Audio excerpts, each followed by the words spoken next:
কাউকে কোনো দিনও চোখ বন্ধ করে বিশ্বাস করতে নেই, সে যতই কাছের মানুষ হোক না কেন। সুলতানের একমাত্র কন্যা সেলিনা নদীর তীরে দাঁড়িয়েছিল। তখন সে দেখতে পায় একজন বয়স্ক বৃদ্ধ লোক নদীর ধারে অচেতন অবস্থায় পড়ে রয়েছে। সেলিনা দৌড়িয়ে বৃদ্ধের কাছে যায় এবং তার কি হয়েছে জিজ্ঞাসা করে। বয়স্ক লোকটি কোনো কিছুর উত্তর না দিয়ে সেখানে পড়ে থাকা একটি সন্দুক দেখায় এবং সেটিকে তার কাছে নিয়ে আসতে বলে।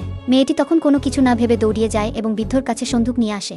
তখন বৃদ্ধ সন্দুক খুলে যার ভেতরে কাচের কিছু বোতল ছিল, আর সেই বোতলগুলোর ভেতরে ওষুধ ছিল। বৃদ্ধ একটি বোতলের চিপি খুলে এবং এক ঘটে পুরো ওষুধ খেয়ে ফেলে। ঠিক তখন চমৎকার হয়ে যায়, বৃদ্ধ পুরো সুস্থ হয়ে ওঠে, যা দেখে সেলিনা খুব আগ্রহের সাথে লোকটির কাছে এর রহস্য জানতে চায়। তখন লোকটি বলে, তুমি অনেক ছোট আছো, তাই তোমার বাবার কাছে আমায় নিয়ে চলো। সেলিনা ছিল খুব মিশুকে, সে সেই বৃদ্ধকে তার বাবার কাছে নিয়ে যায়। তখন সেলিনা সুলতানকে পুরো ঘটনা খুলে বলে, যা শুনে সুলতানও আশ্চর্য হয়ে যায় এবং সে সেই ওষুধের রহস্য জানতে চায়। বয়স্ক লোকটি বলেন, রহস্যটি খুব গোপন, সবার সামনে বলা যাবে না। তাই রাজা তার সৈন্যদের বাইরে বেরিয়ে যেতে বলে। এরপর বৃদ্ধ সন্দুক থেকে দুটো বোতল বের করে একটি রাজাকে খেতে দেয় এবং আরেকটি সে নিজে খায়। ওষুধ খেয়ে রাজা দুর্বল হয়ে যায় এবং